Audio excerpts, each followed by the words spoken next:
Proceed. So we're going to start today's class with a 2x2 matrix multiplied by another 2x2 matrix. So it's a 2x2 matrix multiplied by another 2x2 matrix. But as I mentioned a few seconds ago, this time it have what? Letters involved. It's just not just numbers or values. Keep in mind, right? Just to make sure we don't fall for the easiest mistake out of all of them. If I have 2x plus 3x, I can obviously add 2x and 3x, and of course, this will give me 5x because both of them have the letter x. Is it possible to add 2 plus 3x? Well, what I'm really asking, is it possible to squish 2 plus 3x into one answer? The answer is no. And you all are telling me the correct thing on the chat, right? Because the 3 has an x, but the 2 does not have an x. So unfortunately, if you try to add 2 plus 3x, because they have different types of letters, well, the 2 doesn't even have a letter, you can't really do anything. So the answer will just shut down and it will remain as 2 plus 3x. Now, the same thing goes for if you have 2y plus 3x. 2y plus 3x cannot be squished together or simplified. You just simply have no choice but to leave it as 2y plus 3x. And of course, there's a very good reason I am telling you this, because you're going to encounter the same scenario when you are multiplying the two of them, the two matrices. So guys, 2 minutes, good luck. And of course, don't be shy about sending the answers on the chat. Good luck. So as mentioned from last week, when you have a 2x2 multiply by another 2x2, you split the second matrix in half. And then you take the first matrix and multiply by the first half. Well, I kind of laid it out for you here already. And then you take the same first matrix and multiply by the second half. I have it laid out here for you guys already. So let's go to the first set of working. So we go to the one with the -2 and the -y. And last week I gave you a story about Batman. So Batman is the -y. And well, he swings up to the top to give you what? -y. So both numbers on top, the -2 and the -y, they walk across. So the -2 goes here and the -y goes here. Then the two green numbers, well, the two numbers that walked across, they also get photocopied underneath. And then what do? You multiply each pair of numbers. Multiplier, so you can put a small multiply sign here to remind yourself as multiply, or you can just keep it in your head. How much people at least have up to there? Like you remember that from last week, these Batman swinging up and they're walking across. Great. So people are saying yes. Good, good, good. So let's multiply each one. -2 multiplied by x is just -2x. They can't really do much there. -y multiplied by 1, anything multiplied by 1 is itself. You can put -y or you can put -1y. Obviously, if you don't put the 1 is understood. The underneath now, I think I saw some mistakes in some person's answers. -2 multiplied by -1 is +2. And -y multiplied by y is -y squared. Y by y is y squared. I think some people put 2y by mistake. But when you multiply two same things, you always get a squared. And a minus by a positive is a minus. All right. So to get the first two answers, we add the two answers on top. -2x plus -y. When a plus and a minus touch, you get a minus. So you get -2x minus y. This cannot be simplified like I showed you a few seconds ago because one has an x and one has a y. So you have to leave it separate.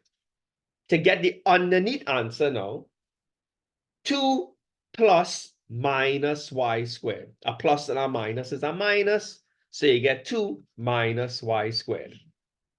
So guess what? The first two answers are this. It doesn't look too nice, but this is how you have to write it, right?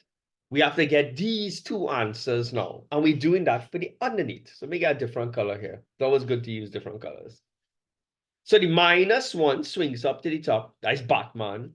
So the 2x and the -1 walk across. So the 2x goes here, and the -1 goes here. They also get photocopied. Multiply each pair, right? A color coded it, so a change in the colors, so the working is easier to understand, because I know everything is kind of cramped up. 2x multiplied by x is 2x squared. -1 by 1 is -1. 2x by -2 is -2x. -1 multiplied by y is -y. And what do we have to do again? To get the top answer, we add the two top answers. 2x squared plus -1. Remember, a plus and a minus is a minus. 2x squared minus 1. Now, someone asked the question, is it okay to put this in the exam, right? And I want to hear, well, your guys' opinion. 2x squared plus -1. Is it okay to put the plus and the minus and not simplify it?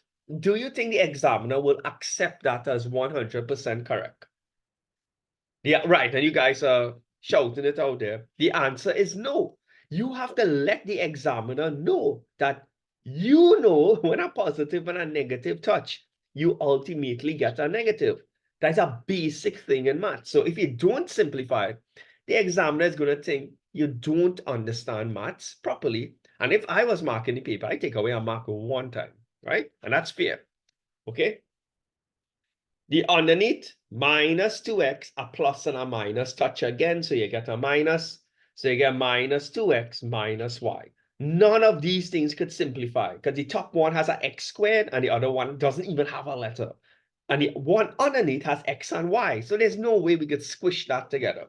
So the next two answers is 2x squared minus 1 and -2x minus y. You can put the 1 in front of the y, but it's not necessary. How much people got this 100% correct with the signs and everything? Like, I'm not talking about just the values, but also the signs. Look for your mistakes. Just don't copy down my answer. Look for your mistakes. Make sure you see it and let me know on the chat that, hey, I saw my mistake and I think I'm good to go there. A game, right? We didn't get a chance to finish the game, but we had reached somewhere here, right? So, the last person to meet their doom, I think it was Zob the zombie or something. Oh, no, it was Finny the fish. And only one person is going to make it be alive at the end of the session today. So anybody wants to take a guess of who is next to meet their doom? Is it going to be Freddy the Frog, Alan the Alien? Who else is living still? Clara, Eli, or Rocco? But I remember last week I chose Finny the fish, but I lost the game already because he died last week. So I'm out of the game. All right, let's see who will make it. Next on the list to perish via a tornado is Eli the elephant. So Eli was getting too close to the finish line, so Dr. Evil turned on his tornado generator. Poor Eli didn't have a chance. Anybody else out the game from last week? Because I know some people chose Eli from last week. Right? Let me know in the chat. All right. So believe it or not, guys, the hard part of matrices is finished. The multiplication of matrices is the hardest thing in matrices. All right. So just one quick thing. Okay, so like I said, the hard part of matrices is finished. Once you can multiply matrices fast, everything else is, smooth sailing from there. So I'm going to show you how to find something called the determinant of a matrix. It sounds scary, but it's actually very, very easy. Here we have two matrices. One is named A and one is named B. A lot of people like to name their matrices, examiners too. So if they ask you to find the determinant of A, this here is the symbol for determinant. Like if you want to find the determinant of A, you just write the letter A or the name of the matrix and put two straight lines. That's code for determinant. So you don't always have to write that huge long word. This here is the symbol. So how do you find the determinant of a matrix? Well, you will only be asked to find the determinant of a 2 by 2 matrix where it has 4 values. If you look carefully or you use the imagination, you will see 2 diagonals. You all see this diagonal here and one going this way. Right. You notice I put one as a solid line. The one that is a solid line goes from the upper left to the lower right. You see this diagonal, the one that always goes from the upper left to the lower right. He is the more important diagonal. And he actually has an official name. You call him the leading diagonal. But I just like to call him the more important diagonal. The other one with the dashed line, well, guess what? He's the less important diagonal. So to find the determinant, you always multiply the more important diagonal first. So you take 8 and you multiply it by -1. Now, obviously, there's a multiply in between here. So you always multiply the more important diagonal first. And then after, always put a minus sign. So you must put a minus sign after you multiply the leading diagonal. So I know somebody will ask, but why you put a minus sign? That's just the formula. It's just a formula. Just like how the area of a circle is pi r squared, but you already question why it is pi r squared. You just learned it. The same thing here. So I'm going to put a little note here. Must put, right? That should make it clear, right? That you must put it after. And guess what you do after? You multiply the other diagonal after, the less important diagonal. So the less important diagonal is 3 multiplied by -4. So let's work this out quickly and we will be finished. 8 multiplied by -1 is -8. You must put this minus sign after, and 3 multiplied by -4 is -12. Well, you already have to put the brackets here, right? But the point is, 2 minus signs come together because of the formula. When 2 minus signs touch, what do we get again? A positive. -8 plus 12 is 4. The determinant of A is 4. Do you all agree that this is way easier than multiplying matrices, even though it has a scarier name? Determinant is, let's call it, what's that term? Easy, like squeezy. All right. But once you have your algebra down, like you can add and subtract positive and negative numbers, that's the only holdback in this question. Take down that, and do you all think you all can find the determinant of B? Do me a favor. When you finish, find the determinant of B. Just remember who is the more important diagonal and who is the less important diagonal. All right, so we're going to start off with the more important diagonal. Well, the upper left to the lower right is always the more important diagonal, and you always have to multiply that diagonal first, no exceptions. So we're going to take 6 and multiply it by 4. You must put a minus sign right after. You can't miss that note, okay? So I put my minus sign here. And then we multiply the less important diagonal. So you have to take -5 and multiply by -1. 6 by 4 is 24. Minus, that's this minus sign here. Now, -5 by -1 will give us +5. Now we know a positive and a negative is still a negative, right? So we're going to end up with 24 minus 5 because minus 5 by minus 1 is positive 5. But like I said, a positive and a minus is still a minus. We just end up with 19. 24 minus 5 is 19. Right? So look for error. I'm pretty sure it's just a minor sign error or small algebra error. All right. Let's see what's next. Oh, we have a little cutscene here. Who do you think is next to go here, guys? We don't have like how much people left. 3 people left. No, 4. Freddie, Alan, Clara, and Rocco. Well, I'm out of the game, but I'm gonna go with Rocco. I'm just gonna guess Rocco. Right? Anybody else want to take a shot? That's for fun to make the time pass. All right, let's see who is right. People have it out. People have it out for Alan, apparently. Alan the alien. Next. Oh, I was correct. I was correct. I already guessing, guys. I already don't know the answers. The winds from the tornado that claimed Eli, that was the elephant before, blew Rocco into the ocean. Rocco was a good swimmer, but landed too close to the Kraken. Oh. Bye-bye, Rocco. See you in the afterlife. All right, how about finding the determinant of a matrix if they give you letters? Whenever they give you letters in the determinant, you're following the same procedure. It's just, sorry, that you might not be able to simplify your answer much. Give it a try. Find the determinant of, let me do A and then you all can do B. That should be fair. Because I know the letters is, freak a few people out, right? So if I want to find the determinant of A this time, but they give me letters, like A and B, you multiply the more important diagonal as usual. So it's 2A by 1, must put a minus sign, and then minus 2 by minus B.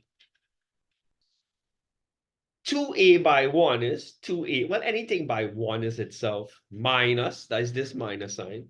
Minus 2 by minus B is positive 2B. A positive and a minus is still a minus. Can this be simplified?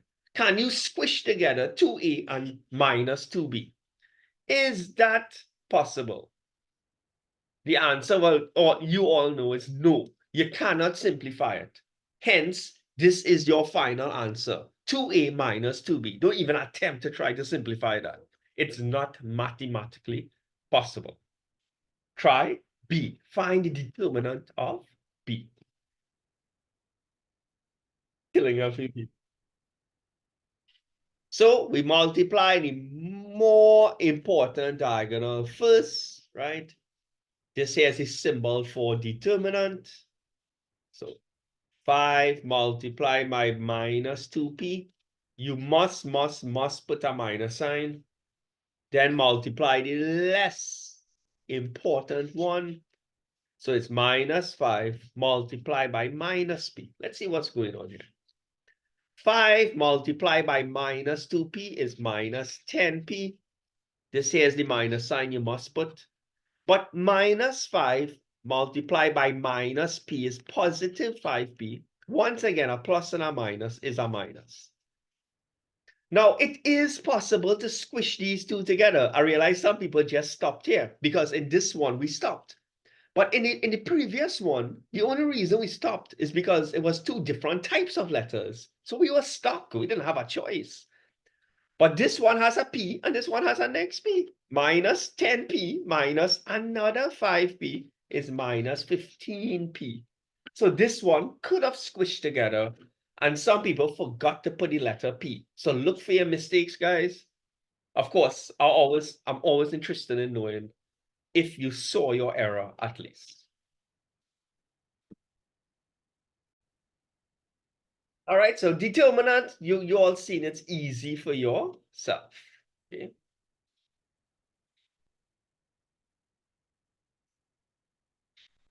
Right, so we're gonna move to something slightly harder. The inverse of a matrix. Here's the thing. A lot of people think, and I don't know why up to now, inverse and determinant are the same thing. It may seem strange that I have to say that, right? But I've encountered it quite a lot of times. So here's the thing. Inverse is actually a two-step process. And you might be wondering, what is the inverse of a matrix? Let me give you a simple analogy. Remember in maths, when you have an equal sign, like whenever you have a positive, when you throw it across, you will get a negative. The moral of the story is this: if you have a multiply and you throw something, you get a divide. When you throw something across an equal sign, you always get what? The opposite. I think that's a basic law in maths. The same thing goes for matrices. Like if you have a matrix C on one side of an equal sign, let's say I put an equal sign here, and I grab this matrix and I throw it across on the other side of the equal sign. Guess what? You get the opposite of that entire matrix. The opposite of a matrix, when you throw it across an equal sign, is called the inverse. We don't actually call it the opposite. We use a fancy term, inverse. But to find the inverse of a matrix, there's a little procedure behind it, and it's two steps. The first step in finding the inverse of a matrix is to find the determinant. So I think that is why people mix up determinant, the thing we just did, with inverse. Determinant is just the first step to finding the inverse. So quickly find the determinant of P. And when you get the determinant of matrix P, I'm going to show you how you use that to get the inverse or the opposite of a matrix. Right, so I'll just wait a few seconds for you all to send the determinant of matrix P. So we multiply the more important diagonal first. So I'm gonna put all the work in, right? Eventually, you're gonna be able to do most of this multiplication in your head, right? Then you put the minus sign and you multiply the less important diagonal. You get minus 8 here, you'll get minus 15. But remember, minus 3 by 5 is minus 15. But you have this annoying minus sign here. So two minus signs end up touching to give you a positive 50. We get in the determinant to be positive 7. Right? Make sure you see where you mistake. I think I know where most people made a mistake. You forgot to combine a minus with a minus to give you a positive. Right. So I need some space, right? So make sure you understand where your mistake was. And I just need to erase this. Right. So let me put it here. The determinant of P, when we worked it out, we got 7. I'm going to show you what you have to do with that now. So once you get your determinant, to find the inverse of P, and this is here's the symbol for inverse. The symbol for inverse is a small minus 1 here. So this symbol means the inverse of P. Here's what you do. Take whatever you get for the determinant. Today we got the determinant as 7. Whatever you get, always throw it underneath a 1. That's just the formula. So if you got your determinant as 8, you will have 1 over 8. Then you you write back a big pair of brackets. Now let me tell you what you're going to do. You see the main diagonal? You're going to switch the positions of the two values in a leading diagonal, the more important diagonal, right? So the 2 is going to jump where the minus 4 is, and the minus 4 is going to jump where the 2 is. They're going to trade places. So the 2 is going to jump here, and the minus 4 is going to jump here. The other diagonal, the less important diagonal, they do not move. You see how you switch the main diagonal? A lot of people think you're supposed to switch the less important diagonal. But here's what you're really supposed to do. You're supposed to look at each value in the less important diagonal. Do not move it, but you make each one the opposite. So let's look at the 5. What's the opposite of positive 5? You get minus 5. What's the opposite of minus 3? Positive 3. This is your answer. This entire thing is your inverse. Now, I know some people are going to ask, should you multiply everyone inside the brackets by 1/7? You could, but if you leave it like this, it's 100% correct. And I would prefer if you leave it like this. So let's write a little note here. Make opposite. I put OPP. And this one also is what? Make opposite. Don't worry, we're going to have another example just now. Everyone take down the answer for this one, and then I want you to find the inverse of m. Give it a try. It don't have to be correct, because you need to do more than one examples, obviously, to get the hang of this. Good luck. Part first. So we start off with the more important diagonal. We multiply these two. So 1 by minus 7, we find in the, I should put the proper work in. We find in the determinant right now. You must put a minus sign. Then minus 2 by minus 1, the less important diagonal. We get minus 7 here. Minus 2 by minus 1 is positive 2, but a positive and a negative is a negative. I think we get in minus 9. The determinant of m, which is at the beginning of the question, is minus 9. So some people got positive 9 by mistake, and some people got 7 by mistake. I'm pretty sure it's minus 9. Right, so take it from there. We still have a few seconds. All right, so we got the determinant to be minus 9. Let's find the inverse. So whatever we get for the determinant, we throw it underneath a 1. That is mandatory. So we just throw that minus 9 underneath a 1. The main diagonal, they trade places. So the minus 7 goes here and the 1 goes here. The less important diagonal do not actually move. You just visit each one of them and say, hey, what's the opposite of you? What's the opposite of minus 2? Positive 2. What's the opposite of minus 1? Positive 1. This is your answer. How much of you have all the values correct? Like every single thing they're correct. Right? Look for your mistakes, right? It's easy to mix up the signs and things. I know, especially when you're under pressure. I know how it is. Right?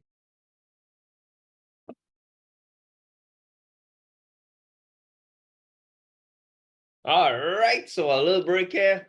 It's between Clara, Alan, and Freddie. Let's see who is the next to meet their doom. We're sorry to announce the death of... let's see. I really can't remember. Alan, right? So Dr. Evilo had no intention of letting someone from another solar system win this game. So Alan was doomed from the start. Apparently, he was killed by a volcano. So guys, there's only 2 people left. Who do you think is going to finally win this? Freddie or Clara? At least, even if you're out of the game, you can still make a bet now. Who is going to win? Freddie or Clara? Right? All right, well, nobody like Clara. Everybody's saying Freddie. Let's move on. We'll see. Time will tell. Time will tell. All right, guys. So I have 2 more here as practice. Find the inverse of both matrices now. Right? See if you can make 0 errors in this one.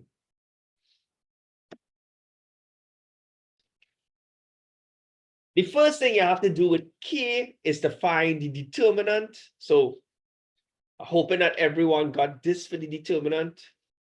I just put in the values here.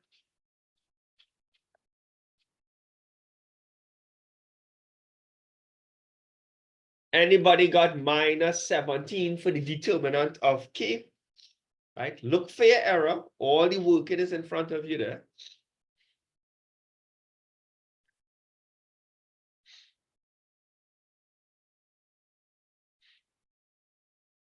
Right. So I could probably sneak the answer underneath here or use a different color. Remember, whatever you get for the determinant, when we're finding the inverse, the determinant always gets thrown underneath our 1. It's just part of the formula. You put a pair of big brackets. The main diagonal, we switch positions. 5 jumps here, minus 2 jumps here. The other diagonal, the less important diagonal, does not move. You just look at each one and you make it the opposite. The opposite of minus 2 is positive 2.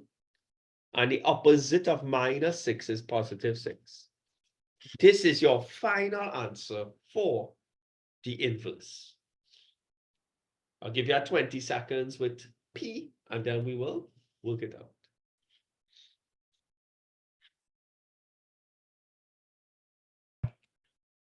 Keep in mind, when you multiply anything by 0, you get 0.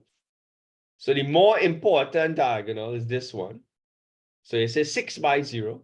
You must put a minus sign after. That's just part of the formula. Then you multiply the other diagonal, these two. 6 by 0 is 0. I know some people put 6 by mistake. minus 2, minus 1 by minus 2 is positive 2. A plus and a minus is a minus. So we get in the determinant as minus 2, not positive 2, and definitely not 4. So once you made it up to there, I find the other part is pretty easy after that. To find the inverse of P, P minus 1, whatever you get for the determinant, throw it underneath a 1, put the big brackets like this. Main diagonal, switch positions. 0 jumps here, 6 jumps here. The other two values do not move. They simply become the opposite. Minus 2 becomes positive 2. Minus 1 becomes positive 1. Right.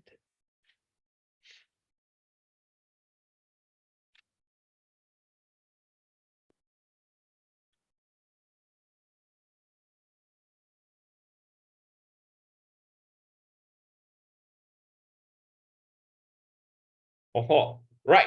So we're going to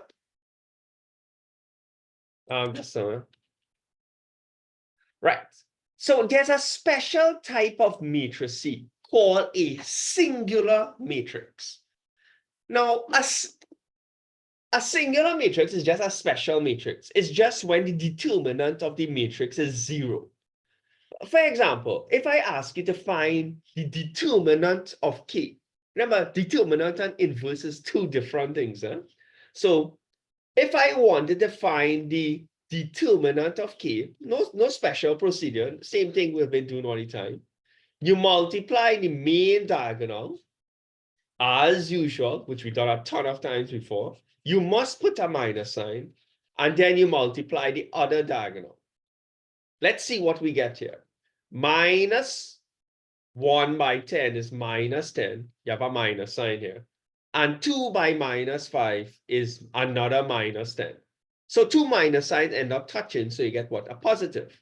Minus 10 plus 10 is 0. Whenever your determinant is 0, that's a special type of matrix. It's actually called a singular matrix. Is P a singular matrix, or am I trying to trick you? Take down K and then work out the determinant of P. If you get 0, well, it's a singular matrix. If you do not get 0, like any other number other than 0, it's just a normal matrix, right? But see if I'm trying to fool you. Is P a singular matrix or not? No. So we're going to find the determinant of P. We multiply the main diagonal first. So it's a half multiplied by 8. You must put a minus sign. Multiply the other diagonal. Well, a half by 8. Now, this is the first time in a long while we bounced up a fraction, but we can multiply fractions from since primary school. A half of 8 is 4. You must put a minus sign. That's this guy here. And when you multiply these two, minus 4 by minus 1 is positive 4. So a positive and a minus is a minus. So you end up with 4 minus 4, which is 0, it gives a singular matrix. So both K and P were singular matrices. Right? The thing about it, a singular matrix does not have an inverse. I just want to show you why, even though the examiner is not going to ask you. Remember, when you're finding the inverse of a matrix, right? The first thing it is have to do is take the determinant and throw it underneath a 1. So you end up with 1 divided by 0. Type in 1 divided by 0 on your calculator, and you will see something happen on your calculator. Usually, the determinant is be a normal number, not 0. But when the determinant is 0, you just have to throw it underneath a 1. But type in 1 divided by 0 on your calculator, right? And you'll see something strange happen on your calculator. You won't get a number. It will tell you error or undefined or some kind of math error, error 2 or something like that, right? So that is why that is what's special about singular matrices. They do not have an opposite. They do not have an inverse, because when you type in 1 divided by 0, that cannot be worked out, right? It's something mathematicians cannot work out till this day. It's still a mystery. Okay. All right. So let's move on. Maybe one day you all will grow up to solve that mystery, right? Of how to get around that. Right. You can write your own textbook. Right. All right. So there are 2 more people left here, Freddie and Rocco. Let's see what's happening here. Uh-oh, we have a little problem here. Freddie and Clara, being the only 2 left, decided to team up. However, they were being stalked by a 100-foot super anaconda, and both of them apparently died. So it seems that nobody won the contest because everybody died. But don't worry, twist ending, plot twist. You have a plot twist just now, right? Don't worry, somebody will win, guys. Somebody will win, right? Plot twist. Right. Here's a very popular question in the CSEC exam.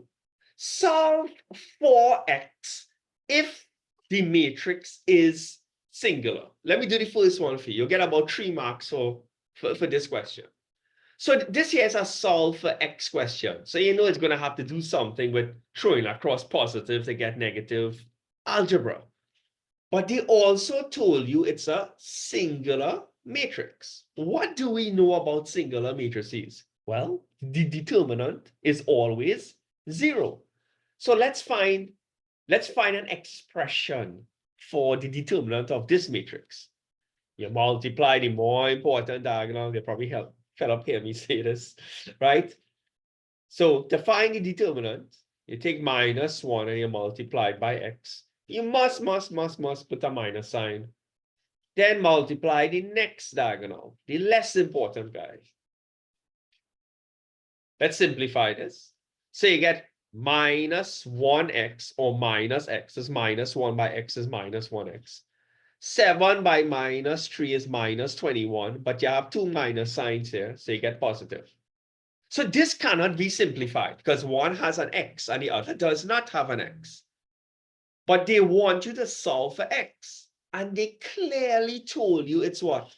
A singular matrix. What do we know about singular matrices? It's always equal to 0. Couldn't you all solve this equation now? Solve for x. Get x on one side and everyone else on the other side. because we allowed to put it equal to 0 because they said it was singular. So let me work this out quickly. When we solve it for x here, throw across positive 21, you'll get what? Minus 21, right? And then the minus 1 is a multiply. Throw across the multiply, you get a divide. So x is positive 21. So you see, when it's a singular matrix and they ask you to solve for x, you can actually create an expression, put it equal to 0, which gives you an equation. And then you just simply solve the equation. See if you can do P for me, right? P is also a singular matrix, and they want you to solve for x. We get it. It's a singular matrix. All right, so we should find the determinant first. Multiply the more important diagonal. 3 by 5, must put a minus sign. Multiply the less important diagonal. You get 15, multiply 2 minus here, you'll get positive 8x. But a positive and a minus is a minus. So this here is the expression for the determinant. And because it's singular, the determinant is always equal to 0. So we have to solve for x, because that's what the question is asking you to do. It's asking you to solve for x. So we throw across positive 15, you will get minus 15. So minus 8x, 0 minus 15 is minus 15. And the minus 8 is a multiply. When you throw across a multiply, you get a divide, but the sign does not change. So when you divide 2 minus, you'll get a positive. You can leave it as a fraction or 1.875. So x is equal to 15 over 8 or 1.875.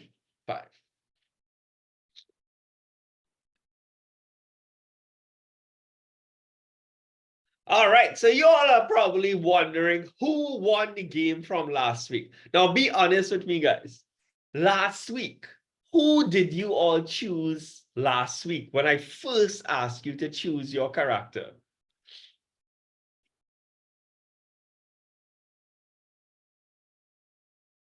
Some people said Fiona, the rat, the zombie. All right. Let's see who actually won. You all remember Zob the zombie, how he met his end? Remember, he met his end by drinking some radioactive waste. That happened last week. But apparently, he's a zombie. So when he drank the radioactive substance, he fell to the ground and everyone assumed he died. But the radiation gave him superpowers and he woke up and actually grew 4 times his size. And he was able to defeat everyone on the island and finally win the contest. So if you had chosen Rob from Zob the Zombie from last week, you have officially won the game. All right, so the correct person was Zob. All right, so that was a little plot twist there, right? Clearly, I made this up when it was very, very late in the night. All right.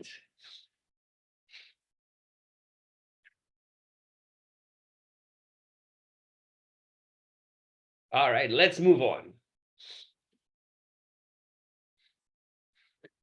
So what can we actually use matrices for? Well, how much of you all remember this horrible, horrible topic in maths? Simultaneous equations, where they give you 2 equations and you have to solve for what? X and Y, right? So a lot of people dislike this topic, and to solve simultaneous equations, which is really a Form 3 topic, right? There are many, many different methods. You can use something called substitution method, something called elimination. You can even use graphs to solve simultaneous equations, but you can actually use matrices to solve simultaneous equations. And for those of you who can't remember what a simultaneous equation is, let's give you the rundown of it. The examiner will give you two equations. Look, I have two equations here, right? And it would have two letters involved. In my first example today, the two letters involved are X and Y. Your job is to solve for X and Y. But solving for two letters is a little bit more complicated. You just need a pair or two of simultaneous equations. So here's what I'm going to show you to do. We're going to take this pair of simultaneous equations and solve it using matrices. At first, you're really not going to like it. But believe me, once you figure it out, you will never, ever, ever, ever want to use the other methods.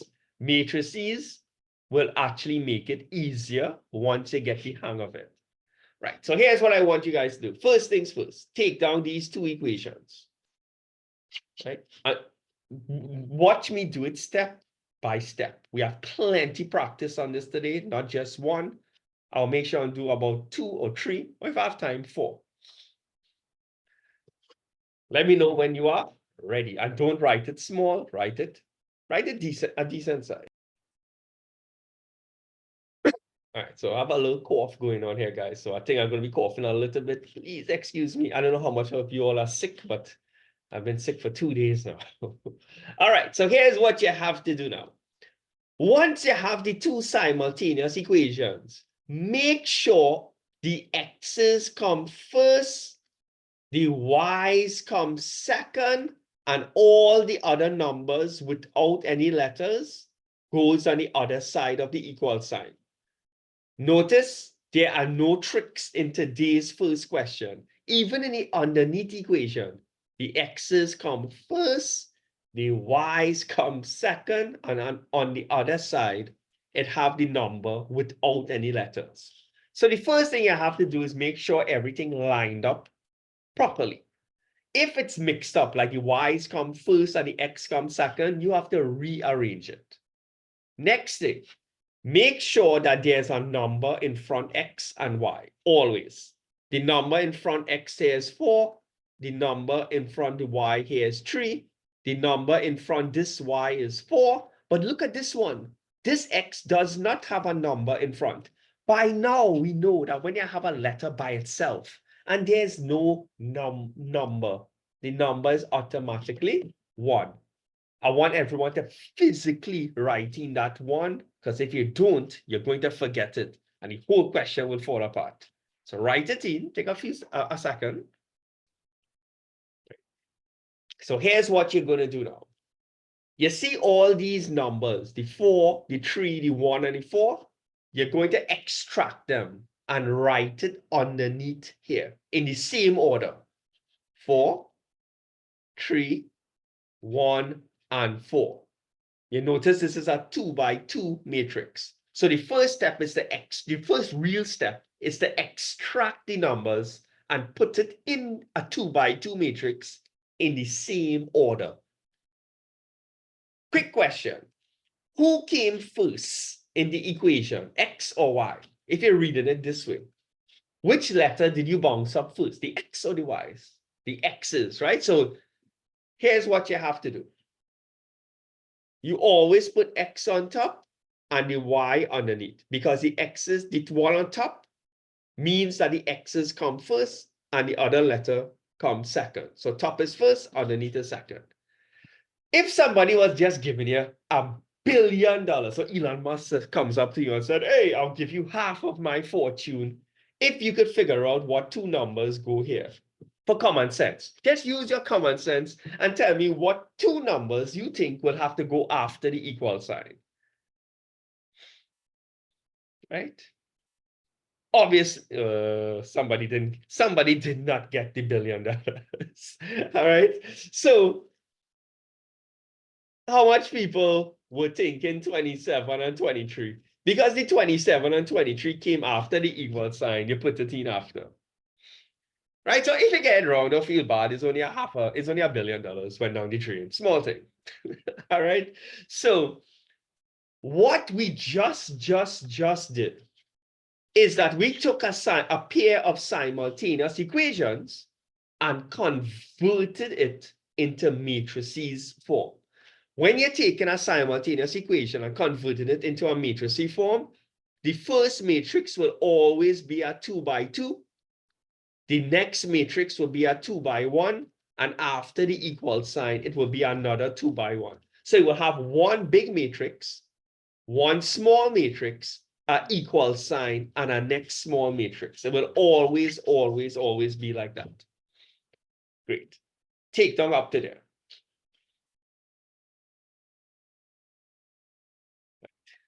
So let's refresh your memory on something from Form 2 or somewhere around there. If you are trying to solve for a letter, let's say I give you the world's simplest equation, x plus 1 is equal to 3, and I ask you to solve for x. If you want to solve for x, which is the letter, won't you keep x on one side and throw everybody else on the other side?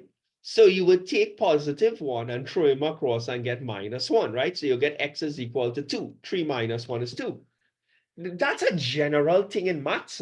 Whenever you want to solve for a letter, you keep the letter on the left-hand side and you throw everybody else who is not the letter on the other side.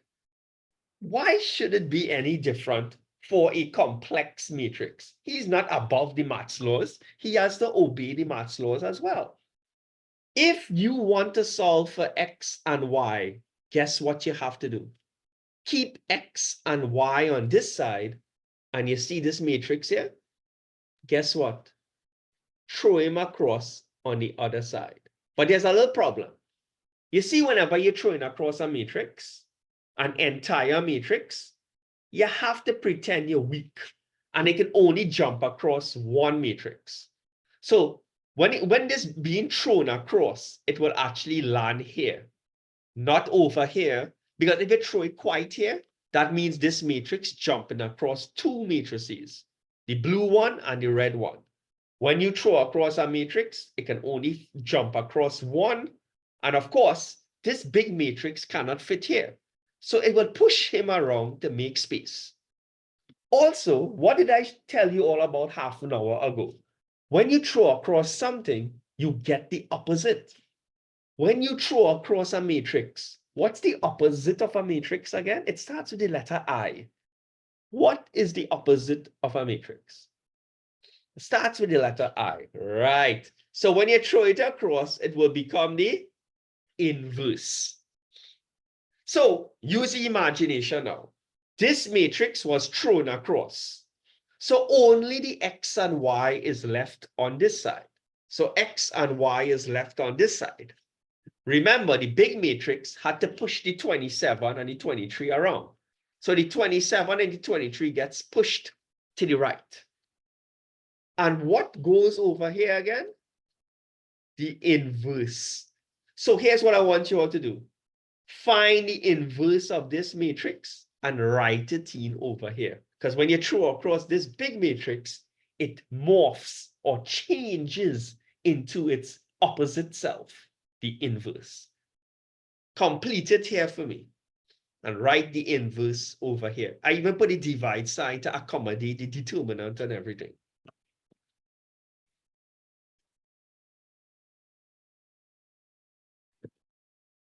So when we found the inverse, this is what we got for the inverse, right? Right.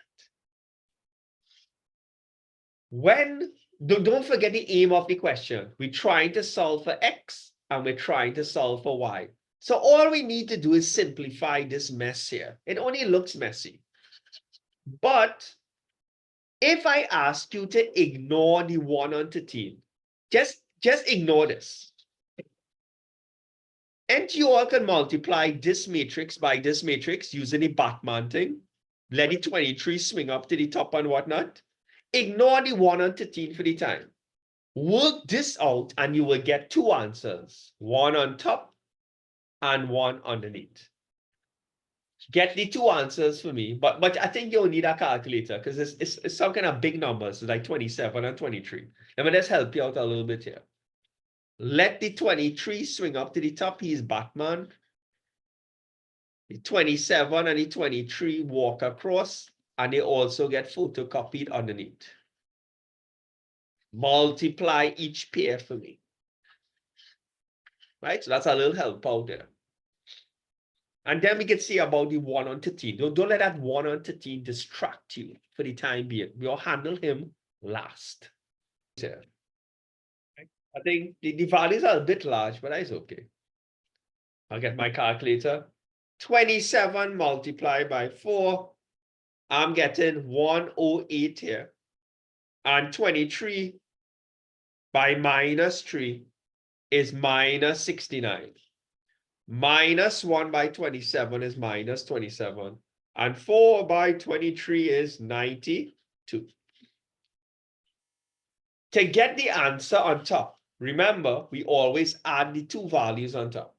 108 plus minus 69. A plus and a minus is a minus. So 108 minus 69. Anybody got 39 for the top? And for the underneath, when we add the two values underneath, minus 27 plus 92 is 65. How are we looking there?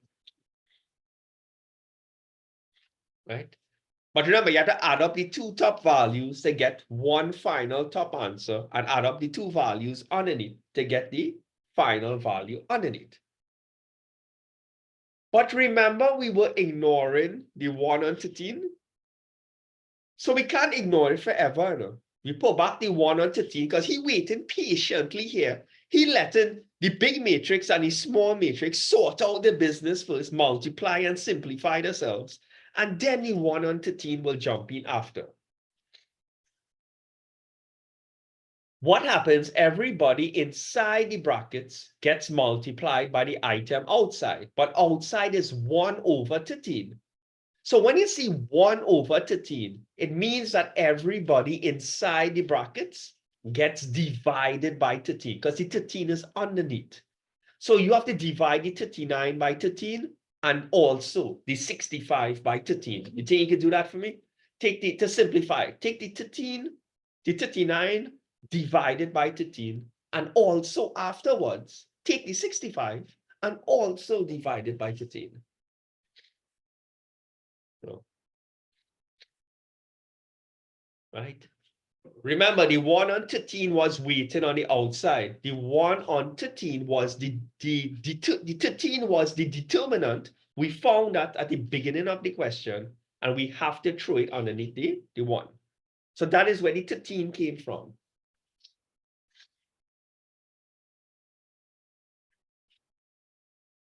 I am getting 3 and 5. That should be easy to do, right? And we're finished. Remember, the 3 and 5 are equal to x and y. The top answer is x, and the underneath answer is y. So x is equal to 3, and y is equal to 5. We just solved the simultaneous equation. Now, this is only the first question we do. I know time is running out of class. But next week, we are going to start from this point. We're going to start back with simultaneous equation and spend an hour in class perfecting this method, right? All I'm asking you all to do is just revise the work that we did so far, right? And just come more or less prepared for next week, right? If you didn't understand the simultaneous equation fully, do not feel discouraged. Do not feel discouraged. Next week, we'll fine-tune the whole thing.